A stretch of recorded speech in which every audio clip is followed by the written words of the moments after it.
Hello everyone, I'm Rob Mithra. Welcome back.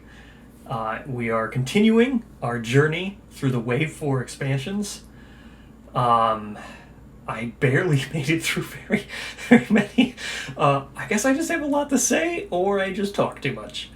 That's what it appears. Now I also said that I didn't back everything in Wave 4, and that's true. And I know in the last part of this, everything I touched on, I backed part of it. But that's not going to continue to be true as we go through these parts. And we're going to finish. It's going to happen. We're going to finish in this one video this time. So here we go. We'll go right into where we left off. I gotta pick it up. I gotta move. Hopefully things don't pique my interest too much, and I don't get out of control, and I don't just lose myself in the world of Kingdom Death. It's probably going to happen, but let's hope for the best. So, picking up where we left off. Oblivion Mosquito. This, again, just as last time, I'm just scrolling down on the main campaign page. We'll just scroll right down, and we're going to go through it if you want to follow along. I'm not going to be doing pinups. I'm just going to go down the main page, only touching on things I haven't touched on yet. So that also means now if I see another promo or Wanderer come up, I'm going to be skipping that. And I'm not going to be talking about Campaigns of Death because I know that also is not on here. Gambler's Chest already touched on that. So here we go. Oblivion Mosquito. Here's what you get. This is a brand new expansion. You get 1 Oblivion Mosquito, 2 Oblivion Mosquito armor miniatures, 2 Oblivion Mosquito armors with mirror mask miniatures, 5 Oblivion Pupa miniatures, 5 Faceless Dwellers, 1 double-sided encounter board. That's big.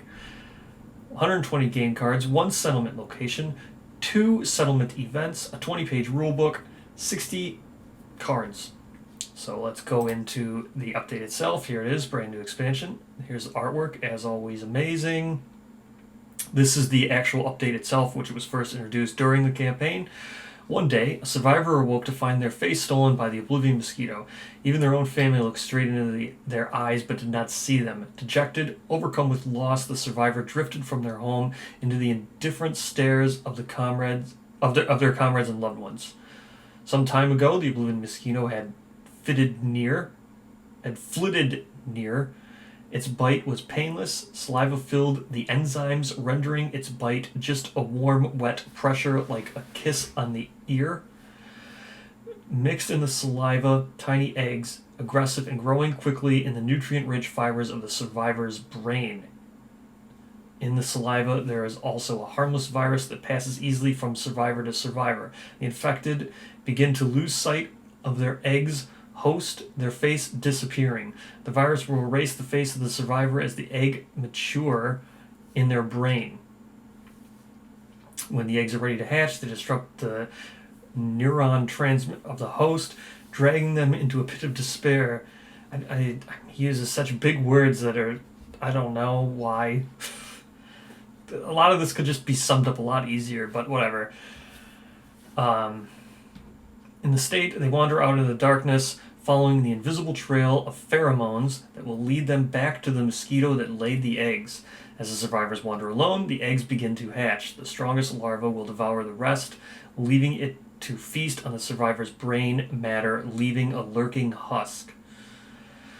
When the larva pupates, it will detach the survivor head from its body. Wearing the head like a shell, the toothsome pupa will drag the remaining corpse through its slimy trail back to its mother. When they finally meet, they share their first and last meal of the survivor's remains. Bathed in the hormones of its mother's saliva, the pupa matures, sprouting wings and flying off to live its loathsome existence. Okay, that's the pitch. This is a Node 2, meaning it replaces a Screaming Antelope. So, with the Screaming Antelope replaced, 1.6 fixes that, so. The Oblivion Mosquito is a great second quarry, or if you are playing aggressively enough, a great high-tier first quarry. Okay. I don't know how hard he judges the Screaming Antelope to be. What's I mean, the difficulty of Screaming Antelope depends on whether or not you have dash. If you got dash in the very first thing, then you could probably take down Screaming Antelope year 2. Probably, I don't know. Going after the Oblivion Mosquito early on, though, can certainly backfire as too many survivors become living incubators. Can certainly backfire as too many survivors become living incubators can lead to an early campaign game over. Yep. You winner. New game system encounters. So this says it will include encounters, which is great, and I hope it does, because requiring Gambler's Chest for everything moving forward is a iffy trade-off. I don't mind it really that much. Since you are releasing the Gambler's Chest so early, it just is really crappy if it does do that. However, at the same time, if you don't do that, then there's really no need to delay these. As long as these have been delayed. I mean, like it's hard to continue to say all this stuff, because as I've said many times, if the Gambler's Chest is required for all the Wave 4 expansions, that sucks because you're, making it so everyone needs to buy Gambler's Chest in order to, play these Wave 4 things.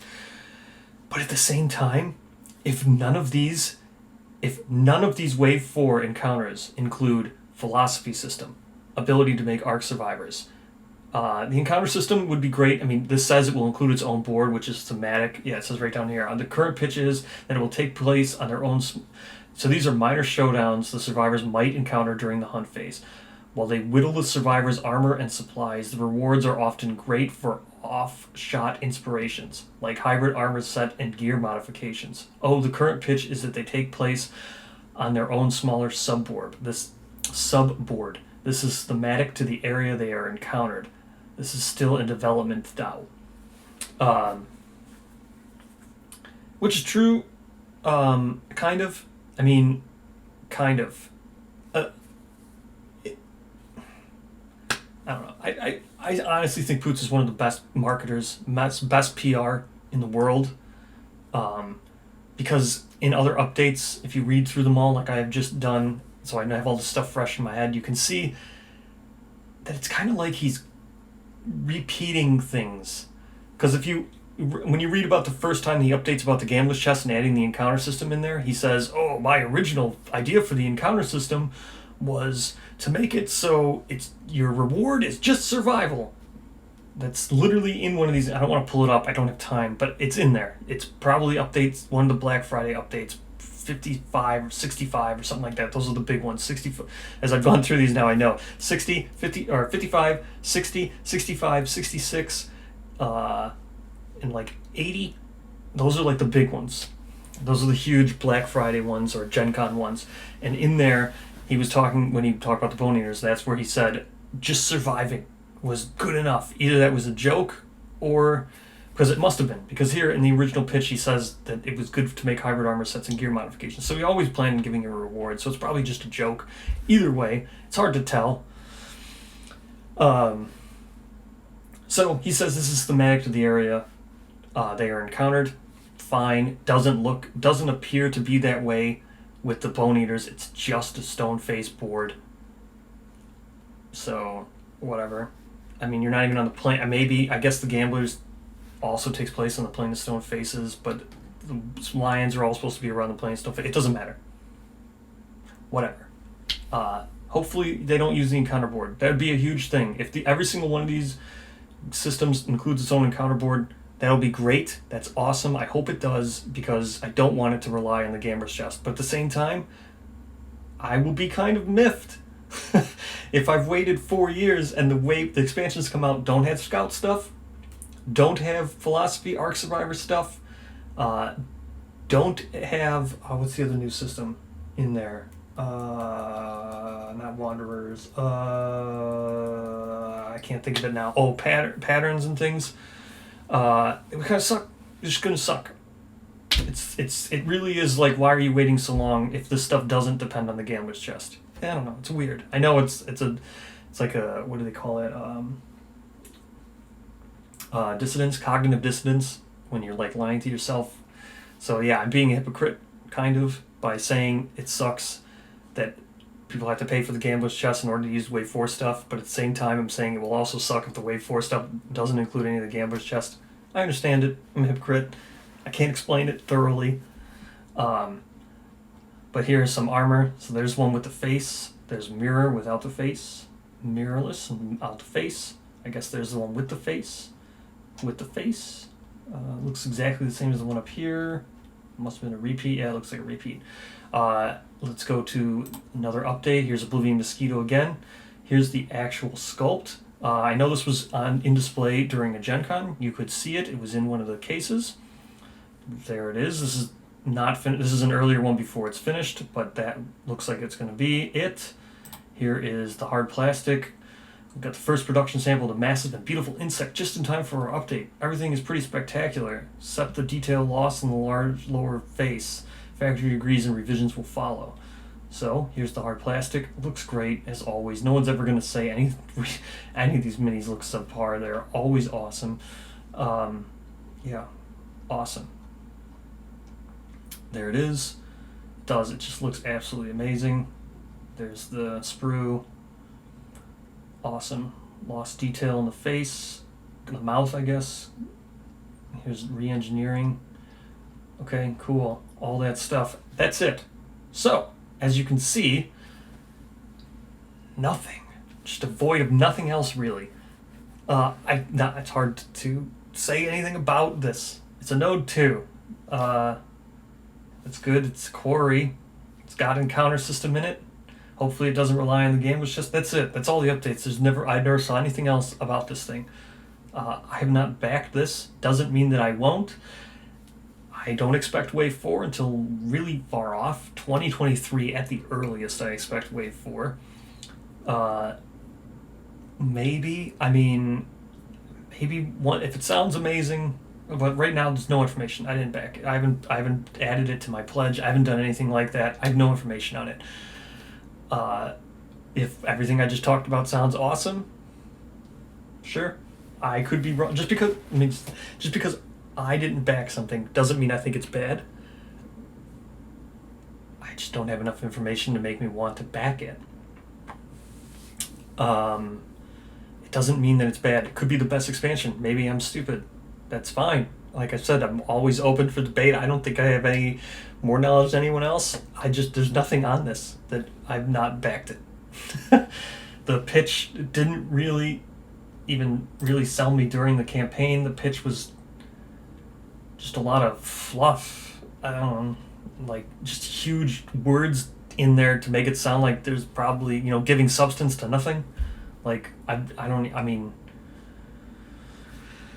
yeah, there's a lot. Just read this. When the eggs hatch, they disrupt the neural transmitters of the host, dragging them to a pit of despair, and they wander out into the darkness, following an invisible trail of pheromones that lead them back to the mosquito. There's so many just words in the saliva filled with enzymes. It just seems weird. Not saying that it's bad, not saying anything about it. That's just not really a content pitch. It's like kind of like a story. And honestly, that's probably more story that you'll even get in the book. It's not the first time it's going to happen. I know we're about to talk about another one where there's probably more story in the book, promo book, than will probably even be in the actual book that it comes in. So, that's the Oblivion Mosquito. Let's see what is up next. There's Gorm. Again, I'm not talking about t-shirts. I'm not talking about pinups. I'm not talking about... so we go to Pariah. All right? Let me open up the stuff for Pariah, and we'll get going. This is a new expansion for Pariah, once again. So let's go ahead, look at... Here's the actual update. During the campaign update. Again, same as always, how we go through it. This is a new expansion. There he is. This is the Pariah. There's just artwork of him. So, the Pariah is the last male white speaker. He violated the vows of the white speaker cult by murdering countless white speakers, unraveling the quivering lobes of their brains to piece together a forbidden story hidden in the cult members. Once learned, the story bestowed the Pariah with cyclopean empathy, a means of communication so deep and personal that it could speak to the core of a person with a single gesture. The Pariah's empathy is so complete that he can manipulate any wounded heart to obey his capricious whims. The Pariah Expansion adds a new nemesis to your campaign. This intelligent and malicious monster slaughters the survivors in two completely different ways. First, on the ground at the doorstep of the settlement, and then again high on the inverted mountain in the daring upside-down battle. The Pariah's toe strength is so great that it can effortlessly scale the sheerest of the inverted surfaces with ease, running through mazes of iron ring pittons that the Pariah has secured over many lantern years as desperate survivors dangle above death. The Pariah will halt your campaign's progress until it is defeated. That is very interesting. Spreading doubt and manipulating your population until nothing but broken minds remain. The only way to break free is to take the fight to its mountain lair. This is so interesting. Very interesting. The survivors will need to develop new innovations, fighting arts, and gear in order to have a hope of driving the Pariah away. This is our first expansion to introduce an alternate version of the monster's sculpture, representing its more serious, death-defying aerial battle. Good luck. So, content pitch. You get one Pariah, and then you get one serious mode Pariah. I'm just going to show the serious... So here's what the serious mode Pariah looks like in a later update, just because this is it. This only has one other update where the Pariah is ever mentioned, and it's just to show the serious mode of the Pariah. So there it is. The images, as you notice, are turned upside down, so when you're actually playing, it's just going to look like his tape is blowing in the wind, because this is going to be on the table. But, you know, I guess with all the other survivors around, it will work, I guess. So there's serious mode Pariah. He looks cool. Very cool. There's an art for him and everything. So that's it. That's the only other update. That's why I just showed it now. There's nothing else on it after this original pitch besides that.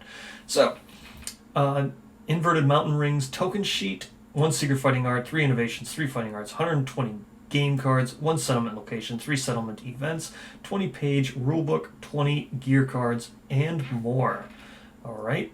This is the custom campaign Nemesis Node 1, which replaces the Butcher, which is great. The Pariah is a Node 1 Nemesis monster, and its interaction with the settlement will begin on Lantern Year 5. This is still in development, but most likely it will visit your new settlement and kill a score of survivors before returning to its lair in the Inverted Mountain. Its second interaction with the campaign will be a little different, as the Pariah will prevent the survivors from hunting anything else until they defeat it in its daring upside-down showdown.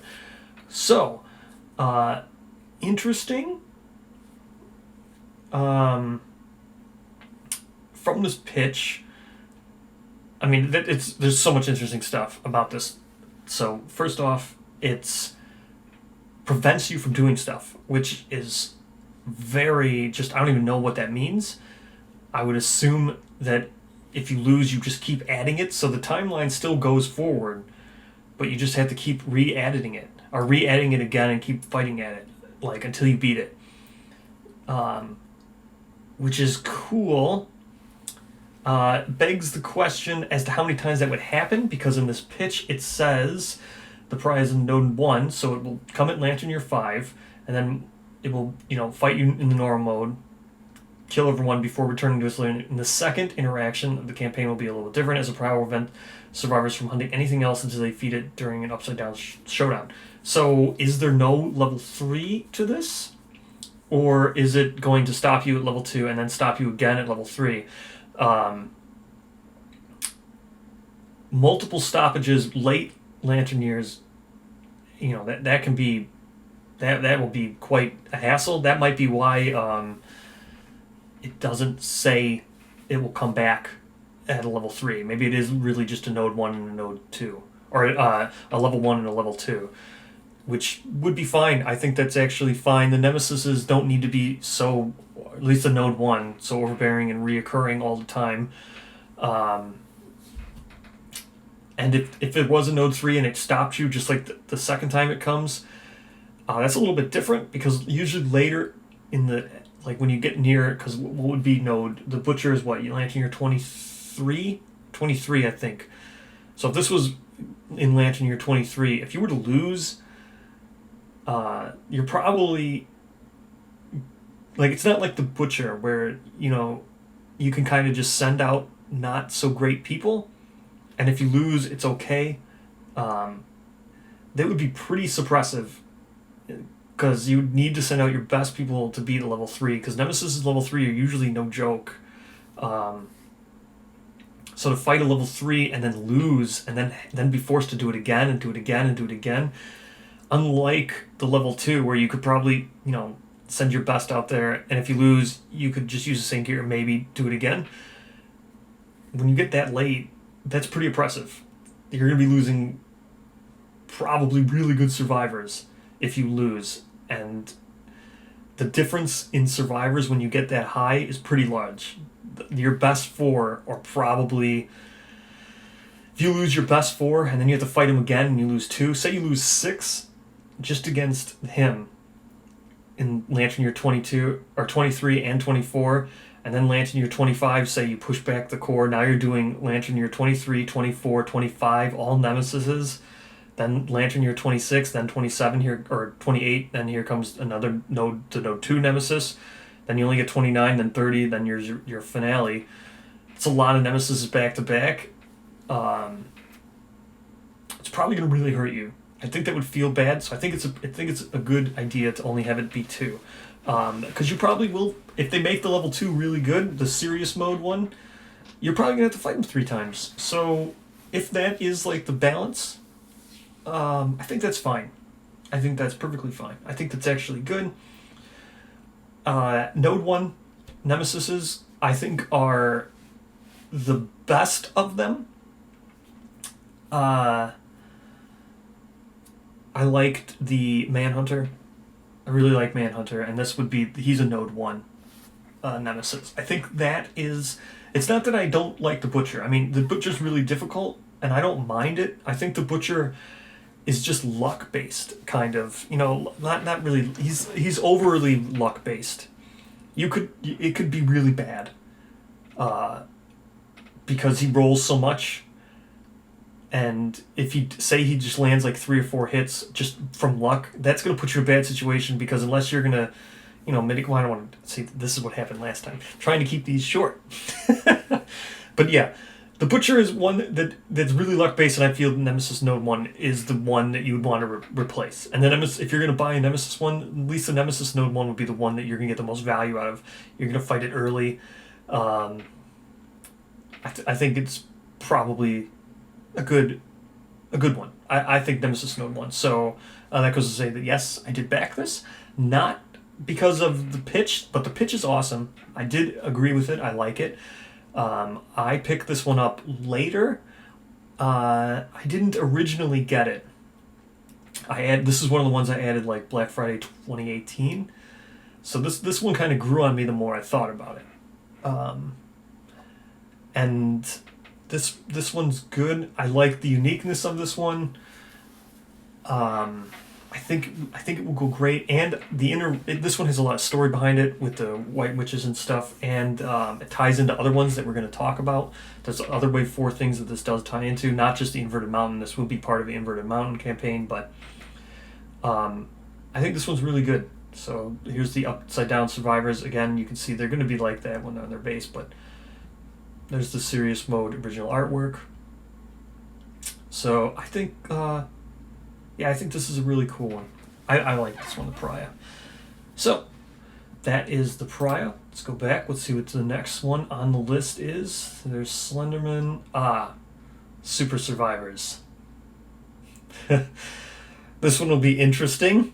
Let's quickly look. Does Super Survivors even have anything? No. Super Survivors do not have anything outside of just the original pitch.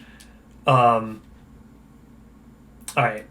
We're going to talk about Super Survivors. Let me pull up the original pitch and get it all right here. Alright. I got everything pulled up. I was wrong. I knew there was something else, but there's 2 parts, so. But nothing ever since the campaign ended. There's just 2 updates during the campaign. It took me a second to find it. Super Survivors. Okay. I'm talking about this one just for fun. This is considered a promo expansion. So Super Survivors, each one with a power level well over 9,000. Alistair, Ezra, Lucy, and Zachary have gone super. This is a promotional add-on that can be added to any pledge. We've also added the Perfect Dung Beetle Knight as a super nemesis showdown. Okay. let's unpack this. So here we go. It's a promo add-on. Super Survivors. Here's the. I mean, this is just. It's Dragon Ball. All right. This was when this campaign was going on. Dragon Ball Super had just started. He's obviously a huge Dragon Ball Z fan or whatever, because this is just Cell here. It's Perfect Cell, but so Perfect Dung Beetle Knight. There he is. We've not seen any miniatures for this. Anything. There's been nothing. I don't know how he's gonna do this. I mean, it's just gonna be weird. I mean, I don't know what this is gonna be. It's gonna have to be probably clear plastic, right? He's gonna have to use clear plastic on these Super Survivors. It's gonna have to be this in case the miniature, you build the whole miniature, and then this in. Normally stuff like this is like it's the minis come pre-painted, pre-made when you see minis that are like this. Yeah, I'm envisioning something that's gonna be like an amiibo or something, but pre-painted, pre-made. I have an amiibo here, yeah. There, an amiibo like this. See, they're pre-printed, like that is what I think's gonna happen. That's the only way I envision this happening, with clear plastic that's tinted gel painted tinted around them. I don't know. It's a rule book for a Super Nemesis Showdown. 60 gear cards, 20 promo/gear cards, savior upgrade cards for your campaign. Okay, so you get Super Survivor Ezra. Yep. So this is clearly Super Saiyan 1. Here's Super Level 2. You can tell lightning in there. So yeah, he knows his Dragon Ball. That's Level 2. Level 3. Yep. That's Super Saiyan 3 here. And Super Saiyan God right here with the red hair and the blue aura. Okay. Here's the other thing. The Super Survivors over 9 million edition now includes campaign integration plus story events plus Lantern Power Scouter. I have no idea what this is. If a settlement has a savior, there is a chance they will be having. If someone has a savior, there is a chance they will be having a terrible nightmare. In order to save them, the survivors will have to dream her dream of a supercharged battle. Keep in mind, this is promo content, so it's going to be a little silly, but a lot of fun. I agree, this is probably going to be a lot of fun and super silly. It's one settlement event card plus 3 story events. Again, there they are. Now, there's been nothing else pitched about this thing at all. This is it, and this update was taking place during the campaign when he hit 9 million. So yeah, when it hit 9 million, that's when he decided over 9 million edition. So have not heard anything about this since the campaign, which is fine. I'm glad he's not working on this, since I'd rather him work on the actual stuff with actual game content. Fine. Perfect. But anyway, it's outdated now, right? So, I didn't back this, all right? It's not because I think it's bad. I just didn't back it. I think it could actually be super fun. If you're on a budget, just totally ignore this. The reason why I didn't bet the promo stuff is usually insanely broken and badly integrated. Also, you can only have one savior. So you're only once you have a savior, this is only gonna trigger one time, probably, because you can only have one, and then they're gonna have a nightmare. So this is something you would use once per campaign. Maybe. If you'd even want to. It's just not probably the best value. Either way, that's why I didn't back it. I'm not saying it's bad. I think this is probably going to be super great. Again, just like I said, I could be wrong. This could be the best of all of them. I actually think it will be fun. It's out of date now, so this is Perfect Dung Beetle. He's not out of date. Again, this 2016, so Super had just started. I don't even know if Super was a thing, but since it's Savior related, I mean, big opportunity. Come on, Poots, let's go super crazy on this. Since it is Savior related, just keep this Perfect Dung Beetle Knight. Keep her as just Super Savior Ezra with her yellow hair. But it's Savior related. Let's go. Change this one. Gotta change her. She should have, now since Dragon Ball's actually gone to the whole story, and this is Savior related, what color are the Saviors? Red Savior, Blue Savior, Green Savior. Right? That's what this has got to be. Don't have level 2. Change this to someone with green hair. Probably Kefla. Why don't you make this Kefla? She's got green hair. There you go. Now you're representing a Savior because she's got green hair. Same thing here. I know this is level 3. Could do better. Just keep this one, Super Saiyan God with red hair. Change this one to actual Super Saiyan God with blue hair. There you go. Now you've got red with regular just Super Saiyan God. Super Saiyan, or what is it? Super Saiyan God, Super Saiyan? I think it's what it's stupidly called. That one has blue hair. There's your red, blue. It changes to Kefla. There's your green. And then you got your regular just Super Saiyan for your 4 survivors. There. Now you've updated their hair. It's even more promo-y, even more accurate to the story, and it's more accurate to your world, as the ones who are going to be doing it are Saviors, red, green, blue. There you go. Change it to all that. If you really wanted to, you could just do the rose or Goku Black or whatever that was for this person, just black hair. Either way, this was 2016 when the campaign was going on. That stuff hadn't come out yet, but come on, it's updated. If you haven't been working on this, just go ahead and update it. Come on, I want to see the blue-haired now and make them match your actual Saviors in the game. Red, green, blue. Let's go.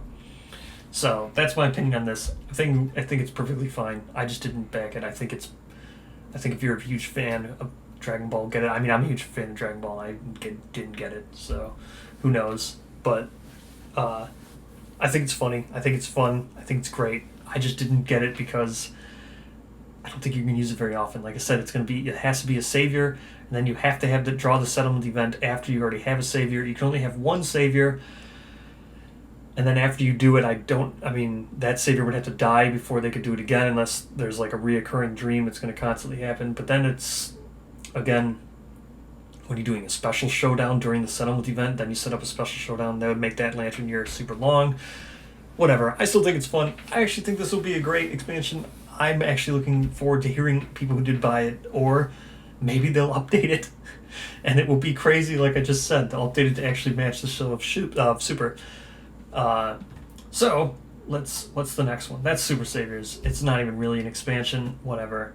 I'm going to talk about it. I'm not going to talk about the pinups, though. So, Gryphon Expansion. Alright, moving on. Let's talk about that one. Let me open up all the updates for that. Gryphon Expansion. Here we go.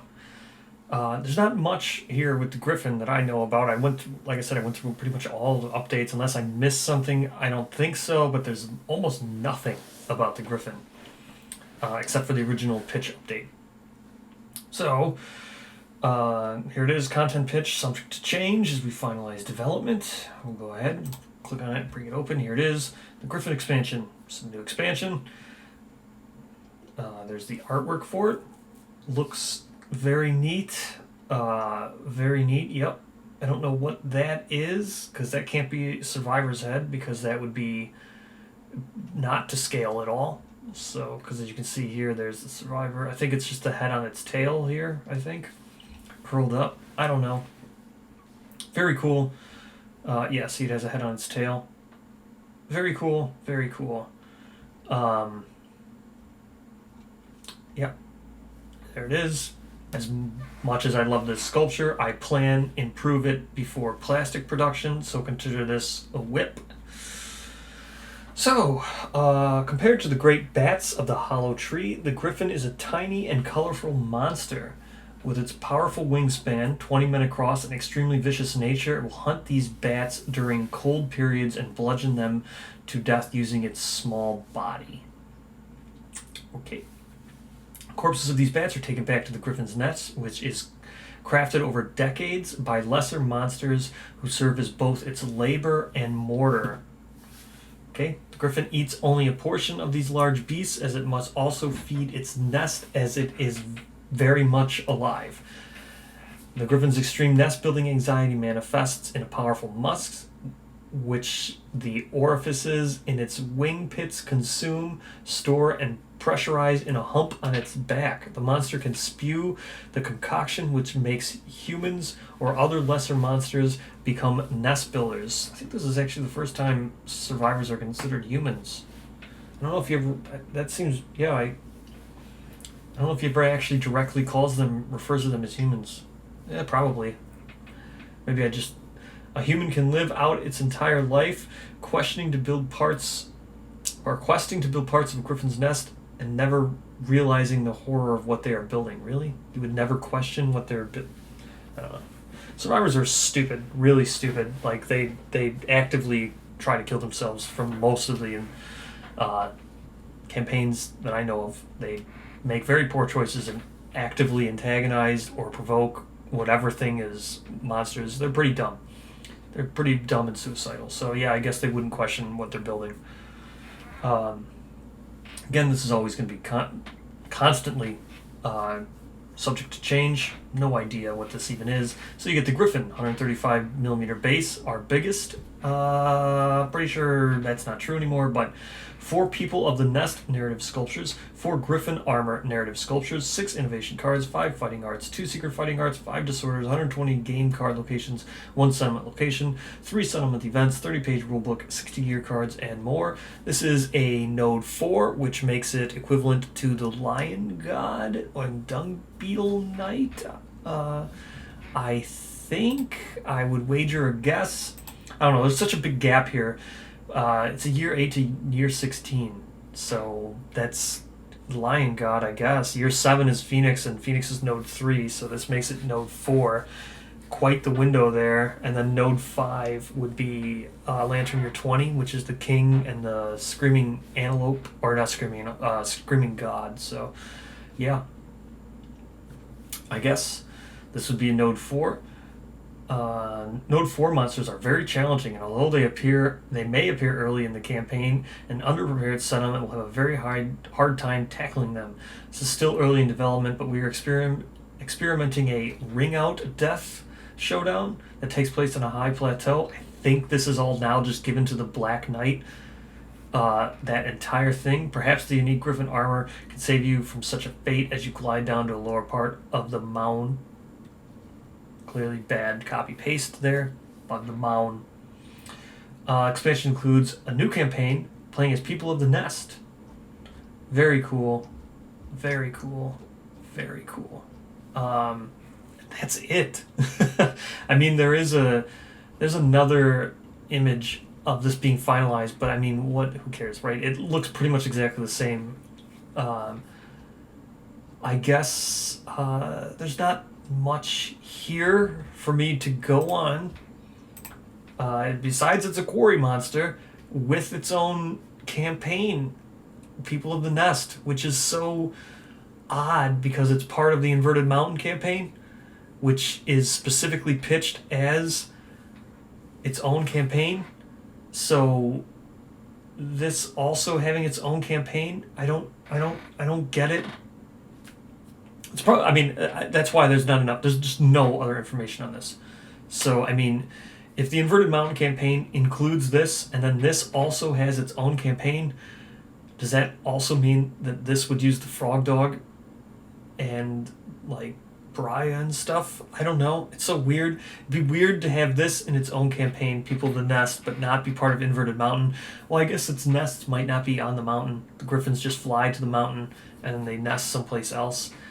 So then what do? You just fight white lions, I guess, because, again, unless all these things are incorporating Gambler's Chest, which I hope they do, every single one of these things should incorporate Gambler's Chest. That means all these things should be coming with scout reports, should all be coming with philosophies. None of this stuff should be fighting arts anymore, because it's just going to be weird if it's just going to be so weird if you delayed Wave 4 until after the Gambler's Chest. You made sure to push out the Gambler's Chest as fast as you could, made Advanced Kingdom Death, and then you're just going to push out Wave 4 that uses old 1.5 or 1.6 with fighting arts, old innovations, stuff. Then whenever... So you just have these Arc Survivors. I mean, I get it.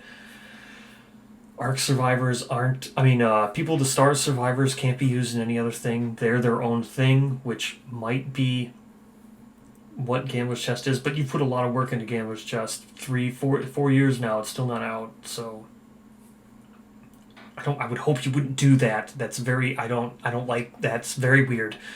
But it could be a possibility. Maybe it's a thing that will happen. Who knows? Either way, this is just a weird one. This is it. This is all you have to go on, is the pitch.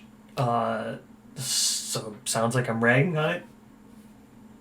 Despite all that, I backed it. So yeah, I did get this. Mostly because it's just a quarry that changes things up. So I got it. It was something I added later. This also goes along with Red Witches, which is just so many weird things that as to why this would have its own campaign. And again, I'm honestly thinking that's why there's no information about this anywhere else, because this ring up thing has been given to Black Knight. The Inverted Mountain campaign uses it in its campaign and also introduces the Frogdog and other parts of the mountain as its own campaign. Plus, the Red Witches have their own campaign, which use the Gryphon to make their red cloaks. It's so weird. So, at least I think that's what it is, right? I think I've read somewhere that that's what happens. Anyway, not much on this one. Could be the best expansion. Don't need to exactly take my word as, like, undisputed information, but could be, could not be. Don't know. There's just not enough information on it, so that's the Griffith expansion. Just as of right now, it's a quarry that you can add in Lantern Year 8 through Lantern Year 16, and apparently has its own campaign, People of the Nest. Okay. Let's see what the next one is. Black Knight. It's about time we got to this. Okay, Black Knight has very interesting stuff. So, we will talk about Black Knight now. Let me open up all the updates for Black Knight. Black Knight. I've said this many a times. I'm very, very proponent of storytelling. I think storytelling makes... If there's a good story around something, I think it makes it all the better. It's one of the reasons why I dislike the Goldsmoke Knight, and I'm just going to keep saying it. I'm sure it's so annoying hearing me say that all the time. But story is so important. I just don't understand. It's just so cool. And I know he appreciates storytelling. I know he realizes, like, how important it is and how layered it makes a character. I know he knows that.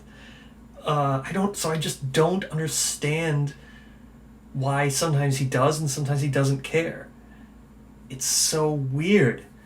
So you might be thinking, why am I saying this now for the Black Knight? Why would I talk about story before this one specific nemesis? I think this... No, I don't actually know what this is yet. I don't know, and I don't even know what it pitches it as. So, let's talk about the Black Knight. Let's go to his update. Here he is. The Black Knight expansion. So you can see, here's pictures of the... Well, let's stick with the story, right? So, there is the white boxes. White boxes, when they come, original resins or whatever on the back of the cards or something, they had a little story blurb or whatever you want to call it. It was like a paragraph or something. That's all it was. It's not a huge deal, but there is one specific white box that's Percival. The Percival White Box. I forget what it's called because for some reason they've removed things from the shop. I just tried pulling it up on the shop, but it's not there. It's the card that it's the one that comes with the black guard style. This is it. This is her. This is Percival here. It has the Dead Warrior, basic hunt event, and this says Black Guard style fighting guard. See, this is 2016, or that's the when Boots Gaming thing. But this is Percival. She's a white box. As you can see here, she's got the Black Knight armor on. So there was a story blurb for her, and the story blurb goes: Percival is a member of a small order called the Black Knights. The Black Knights were founded by a militaristic settlement that hoped to conquer the darkness and provide a safe haven for humanity. A great crusade called the Black Knights into action, and Percival left her home, never to be seen again. So that's Percival. That's the story of the Dead Warrior that you can see here. Dead Warrior. And you've got the Black Guard fighting art. She's wearing the Black Knight armor and everything. So she is a Black Knight. She was from that settlement, and she had a dog that she left behind. Before leaving, she commanded her loyal companion, a young puppy, to wait for her safe return. He still awaits to this day. So that's Percival, as you can see her right here. Now let's go to the Black Knight expansion itself. As you can see, very doggish. You got dog paws here, but it's the same armor that she's wearing. If you can see it, see? It's the same armor, same helmet, and everything. And then as you scroll down, you look at these pictures. Bandage wrapped, he's completely covered in clothes. And if you look at his feet, he's got dog feet. He's a doggo. The Black Knight here is a doggo. This is Percival's dog. It's pretty awesome. So there he is in all his glory, the doggo. There's, the Black Knight.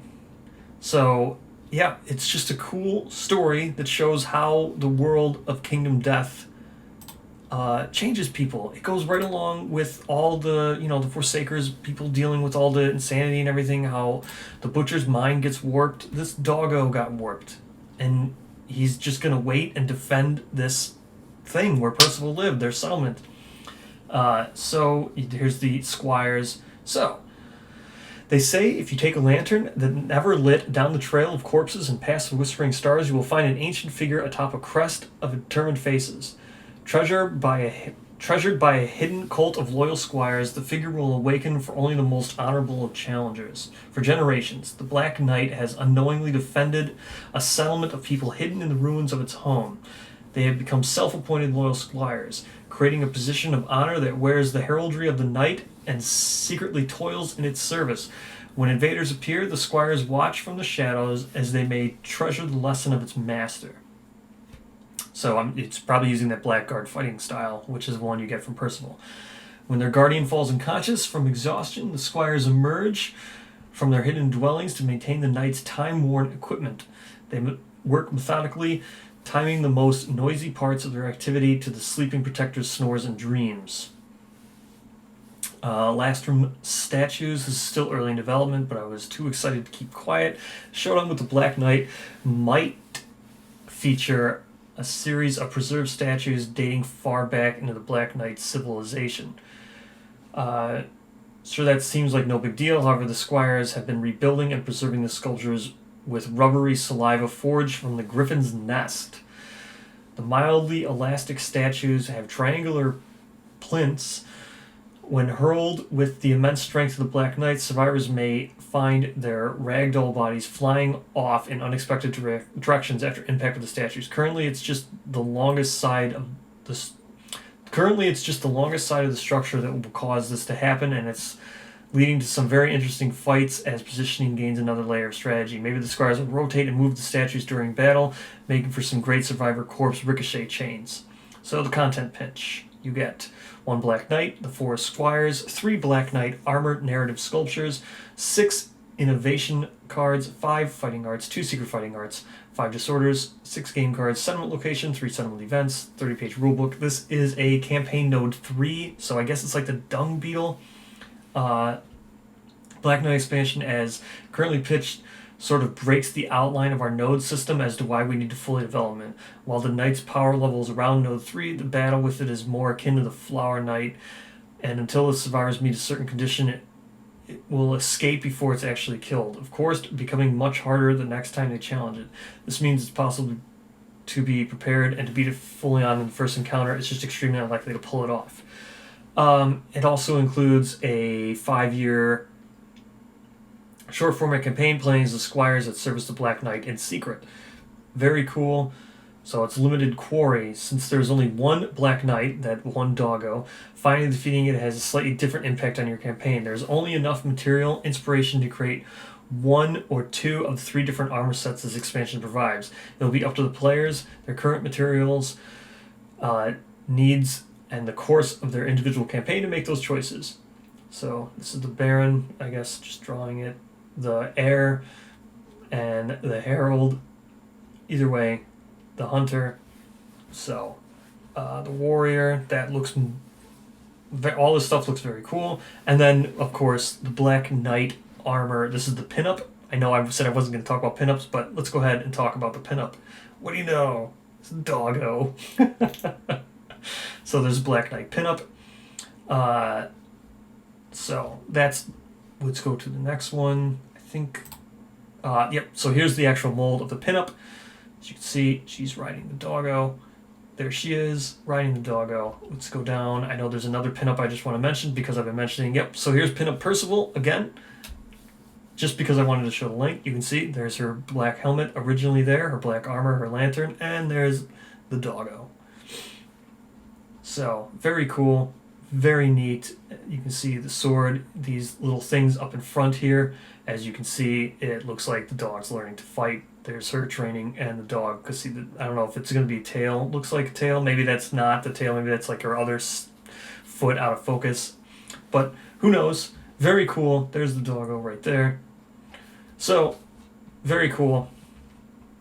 Let's continue. So, Black Knight expansion. The showdown with the Black Knight takes place in one of the many ruined sanctuaries that dot the side of the inverted mountain.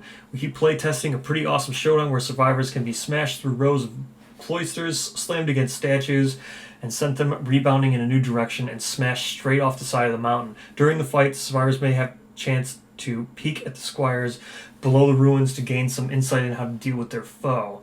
So here's the Black Knight itself. You can see this is interesting. I know when I was doing the echoes, I was saying that there's going to be like there's a size increase. This is the new size. So you can see this is a monster. It's not the best comparison, but there's scale creep. This happens. It's going to happen. So had they never done scale creep with the new printing and the new deciding to up and everything, this would have been the size of it, and now it's this. So there is scale creep. I know I tried to say it. The Echoes of Death have scale creep too. Just all the survivors, 10th anniversary, they're all going to have scale creep. So that's it. Let's go to the next one. So here's the Black Knight Squires. We're working on the 5-year Squires campaign that comes with the Black Knight expansion. Here are some renders of the unique group you'll be playing, including the weapons pit that replaces the Sleeping Black Armor's Knight. So here's the Squires that are included. Very neat. As you can see, their feet mimic the Black Knight itself, where they try to make their feet, they have stilettos, they want to be like the doggo. So there's that. And so the Black Knight expansion itself, here's another one. The Black Knight Showdown is another battle where the location really transforms the fight. The battle takes place high on the side of the inverted mountain in a crumbling sanctuary. Squires that noisily skulk under the Black Knight's lonely home have slowly been restoring the cloister's grandeur with locally sourced rubble elastomer. A loving cobbled together statue in the sanctuary take on an elastic aspect, a feature that the Black Knight uses to great effect, ricocheting survivors through the sanctum into the open air. The 5-year Squire campaign has also taken an interesting development turn, focusing on 4 particular Squires and how their individual secrets shape the relationship with the Black Knight. So, this Black Knight thing, I think these are the statues, or supposed to be the statues. I don't know. These might be the tokens that you go on the statues. So here's the other thing. With the Black Knight, there is video of the Black Knight. This was one of the ones that was originally, or it was tested at Gen Con, presented at Gen Con, another one. So the only ones that we've seen from Wave 4 are Frogdog being played, Screaming God, and now Black Knight. So now I have talked about all the ones that were at the Gen Con. There are videos on YouTube if you want to see someone playing the Black Knight. They made this ridiculous terrain, which I'll get to right down here. Just absolutely sad. Yeah, we created a really cool demo board for Gen Con 2018. The rubble tiles were magnetized. The Black Knight expansion will not come with the model version of the tiles. Instead, there will be artwork on the token board. What we're thinking about including the Elastomer statue as an upgrade from their flat token incarnation. So here you can see this shows them breaking, but I think you're supposed to like bounce off of them. I don't know. There, see this is the better. It would hit this and then bounce off. I guess if he uses it a couple times, it would break. But here's what I was talking about with the Gryphon. I'm pretty sure this, where you fall off, was added to the Black Knight. Here's what the board will actually look like. Here's the demo board. Just absolutely crazy. This thing looked insane. Look at this. This is just absolutely crazy. What a huge, magnificent waste of time this was. I mean, why would you go through all this? This must have taken so much time to print up all this stuff and you're never going to use it. Way to just show off at Gen Con. I get it, it's a marketing ploy, but come on, what a waste of time. This is not going to be used anywhere. You probably can never buy this. If you could actually buy it, then it's not that big of a waste of time, but I mean, come on. There's a lot of designing stuff there. I mean, the equivalent of this right here, think about this. This right here, just this equivalent to make this one thing that goes into all this. This is better than you'd see an entire Kickstarter for like Dwarven Forge. Just an immense, just what an immense overblown thing to do here. But whatever. So there's the Black Knight. Very cool. Survivors, very cool. It is. It's all very cool. I mean, I get why they did it. It is really cool to show off this stuff at Gen Con, but I mean, come on. Here's the Squires. Awesome. I do love them. I love the idea that they have stilettos. It's so thematic. I wish everything was so thematic like this. This is so thematic. It's not, if you think about it, it's just a paragraph. This is a paragraph that you put in a white box. Literally just have to write a paragraph and it makes the theme of everything about this come alive. Why they don't take the time to write anything about anything is so weird. But yeah, there's Black Knight. This is going to be such a cool expansion. And I didn't back it yet. I probably will add this. I've never added it, but I mean, this is amazing. I just don't like the mechanic. I just don't like I wish they would have actually shown I wish they would have actually shown the actual board.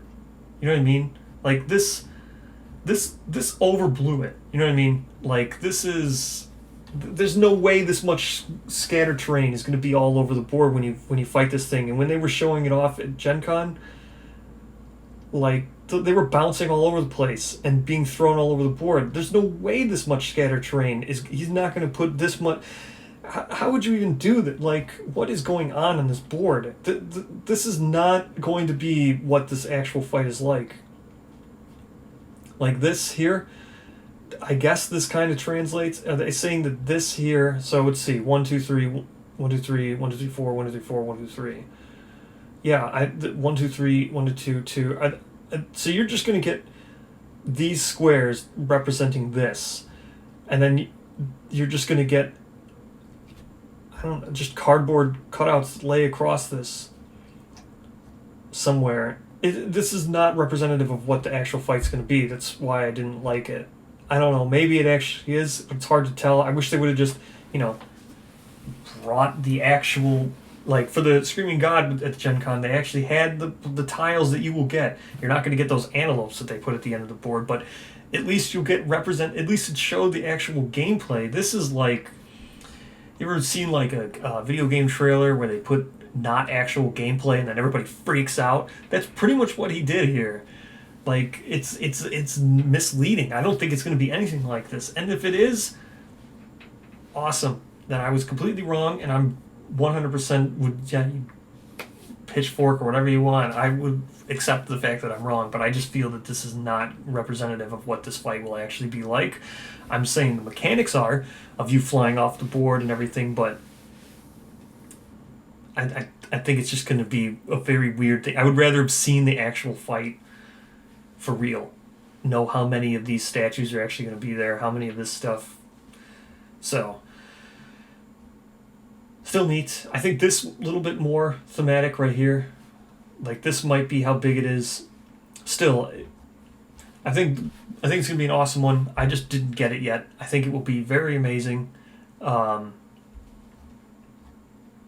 just didn't get it yet, and I do say yet because I probably will. I don't think there's no rush. Like I continue saying, I don't believe any of this Wave 4 stuff going to see the light of day till 2023. So going to have a couple more Black Fridays before you really have to worry about it. Probably 2 more. So, awesome. And yeah, that's someone. It's again, I guess hypocrite, because I would say I would love more story, and this one is just filled with story, and I'm not getting it. I do want it, but I think it's actually going to be one of the better ones. I probably should have got it. Maybe I've talked myself into buying it, but maybe next Black Friday. So that's the Black Knight. Let's see, what's the next one on the list here? Red Witches. All right. Let me pull up all this stuff for Red Witches. And again, it's the next one on the list. Again, just a content pitch here. Content pitch subject to change. You get 3 Red Witches, 5 red cloaks, 4 red and black armor narrative sculpts, 3 innovation cards, 3 fighting arts, 2 secret fighting arts, 120 game cards, 1 settlement location, 2 settlement events, 20-page rulebook, and 20 gear cards.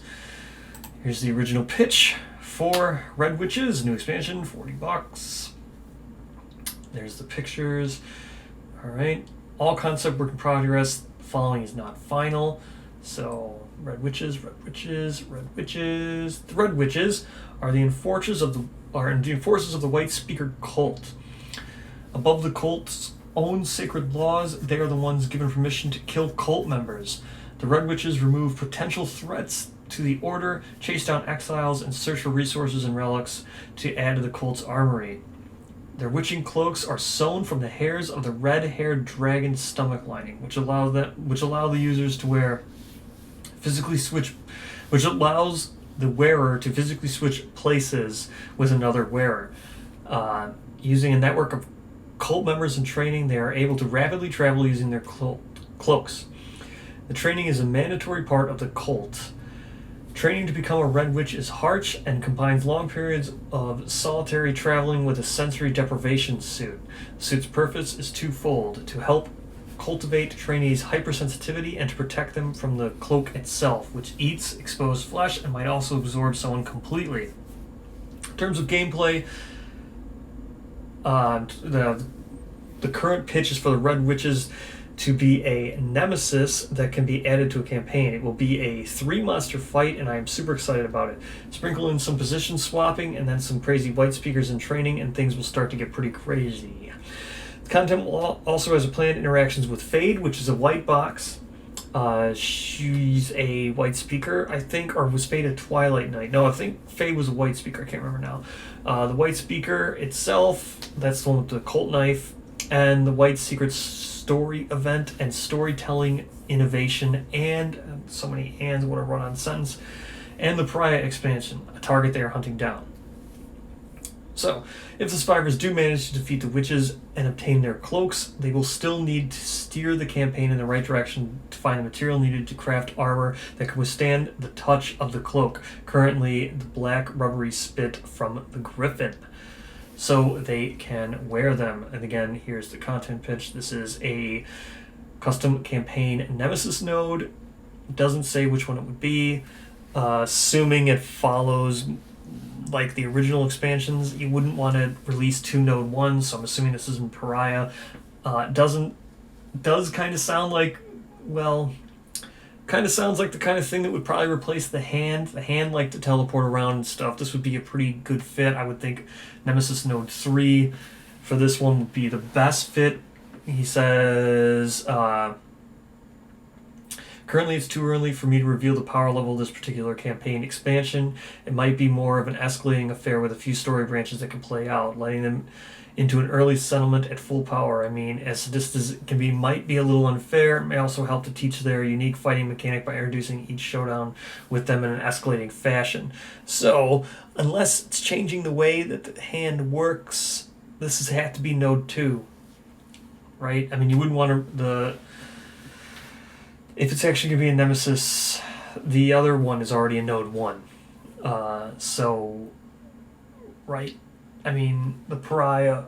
So, would you want this to be in both? Would you want Pariah to be Node 1? I don't know. Who knows? It's also got a 3-year campaign.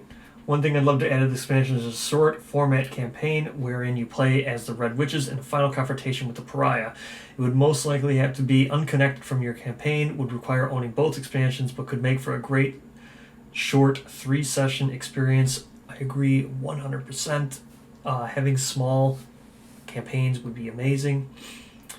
So here's just some of the artwork, some of the bows. Powerful arrow. Okay. Red Witches, there's their cloaks, awesome. Artwork is still work in progress, but black and red armor, totally awesome. All the stuff's pretty cool, Yep, all nice mailed then. So here is the next update. Development on the Red Witch expansion has been going well. Clark has taken the lead on their monster programming and creating a fast-flowing and dangerous multi-monster showdown. Version 3.2 is currently in testing, greatly simplified the mechanics behind their cloak-to-cloak transportation and implemented supporting trait cards. These are used so well, we can have a more flavorful AI card, but we still keep all 3 witches activate each turn. The witches share an AI and hit location deck, which is heavily flavored to showcase their cooperation. It has been a lot of fun to work on something so different. Here's the miniature renders. Very neat. Very neat. Again, very neat. Very cool. Awesome. Not much is revealed about this, which is fine. This one seems to fit in a very unique... Just everything about it is unique. Because I had said I was already getting Pariah, I also got this, just for the fact that maybe I could play that 3-year campaign. Also, this seems super interesting with them teleporting around.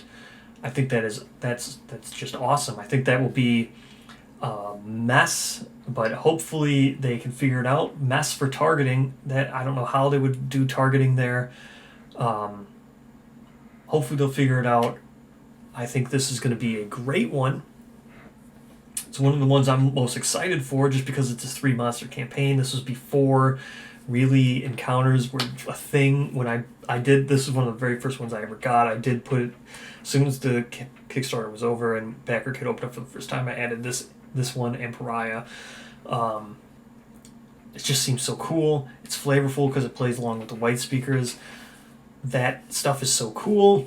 Again, as long as it's building, I'm a huge fan of building more on lore. I just like having that stuff, so, it feels like there's a story being told, it feels like the world's more alive, even slight, small things, just like I said, just with the Percival thing. So small, but it feels so cool when you know about it. And if this builds on the white speakers, puts Pariahs in there, I never understood why Gambler's Chest removed the Kingsman from the King campaign. Now the King's a node. The King's actually in the Gambler's Chest. The Kingsman's removed. It feels weird to do that because the Kingsmen are still in, the artwork. So I'm sure the King's still going to be lured around by their lantern halberds and stuff. Wouldn't it have been cool? What if you had gotten a critical hit and you got a lantern halberd? Would that be a way to, prevent or would imagine having that lantern halberd in a fight with the king and having it interact? It's just thrown all out the window. I don't like that. It's just thrown everything was retconned. It's just not a thing, but not a thing I would do, but it happened. What can you do? Maybe it's for the better, maybe it's not, who knows. But this is cool. Expands the lore of the white speakers. Integrates well with other campaigns. A lot of things should do that. Granted, the first time round was his first Kickstarter, and he probably didn't know the scale and the scope of it. And then Campaigns of Death will hopefully fix that. That's why I'm a huge advocate for Campaigns of Death. Even if you don't own a whole bunch of expansions, even if you own 1 or 2, I still think you get a lot out of Campaigns of Death. Same thing here. Just nice integration between two things. Campaigns of Death, what was it, the Nuclear Katana, or the Lonely Tree and the Slenderman, just doesn't need to be everything. You don't need all 12 to link to each other. Just a small amount. Like even with what was it, the green armor. Like it doesn't take all 12 to build that, but it takes enough. 7 of them. I think 7 of the 12 you need to do green armor, which is enough. You don't need everything. Red Witches just seems so cool. I'm gonna love the teleporting around. I think it's a very cool, way. They're probably gonna be ridiculously hard if they're actually gonna be teleporting around in range. That is like huge thing. Just like an unbiased. I mean, I'm totally biased for this one because I had the same thing. I ran a D&D campaign with this where two twin archers had could shared like locations, and they were ranged, and it was one. My players really loved the encounter. It was like in a coliseum, and it was for 3.5. So they were scout and a ranger. So the player's handbook 2. Rangers had distracting shot. Scouts were mobile. Anyway, doesn't matter. It was really cool. So I was also partial because I designed something like that, and I used it in an encounter, and it was one of the most memorable ones. Not most memorable, but it was memorable for our players, and it was cool. So I'm biased for this idea. I still think it would be cool. So that's the Red Witches. I think I know what the next one is. Yeah, so Death Armor. Just quickly, we can talk about Death Armor real quick. I don't even need to. I'll just quickly open up the pitch for this. I think it's right here. Let me just scroll down on this. I don't know exactly where it is. There's Scout. So here's Death Armor. Death Armor expansion. This is just the equivalent to the green armor, it looks like.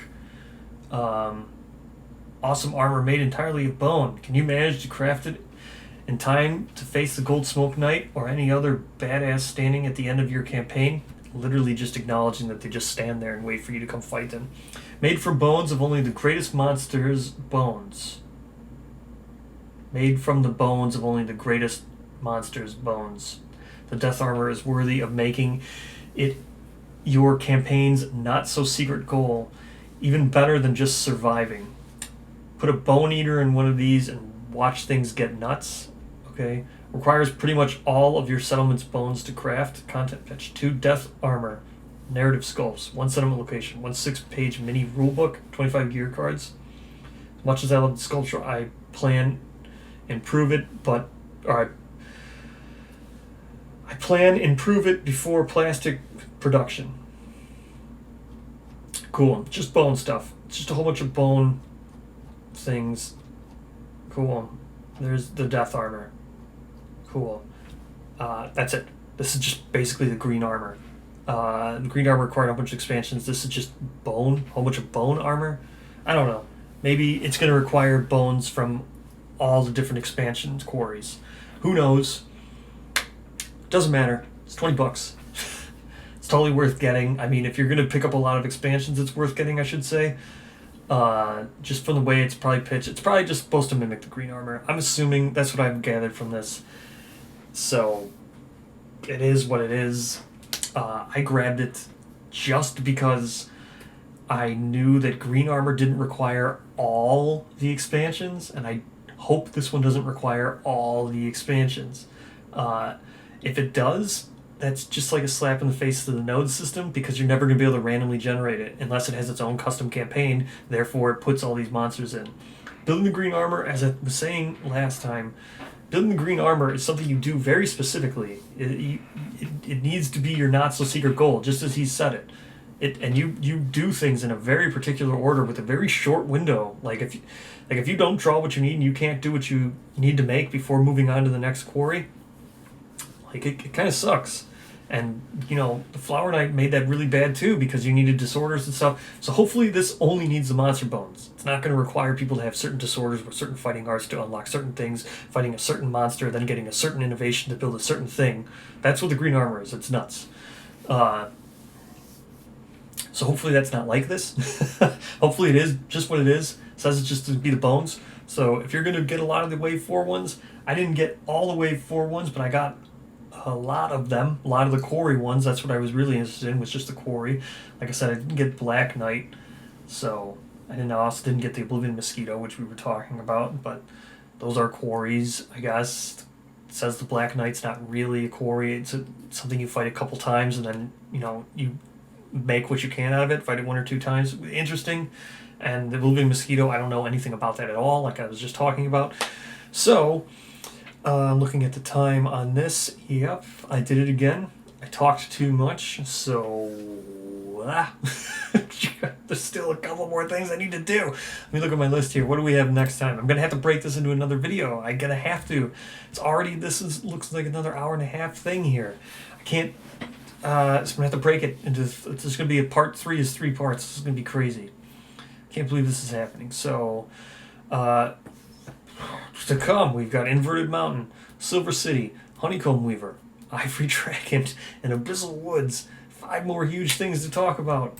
And those are huge things. Okay. Okay. Again.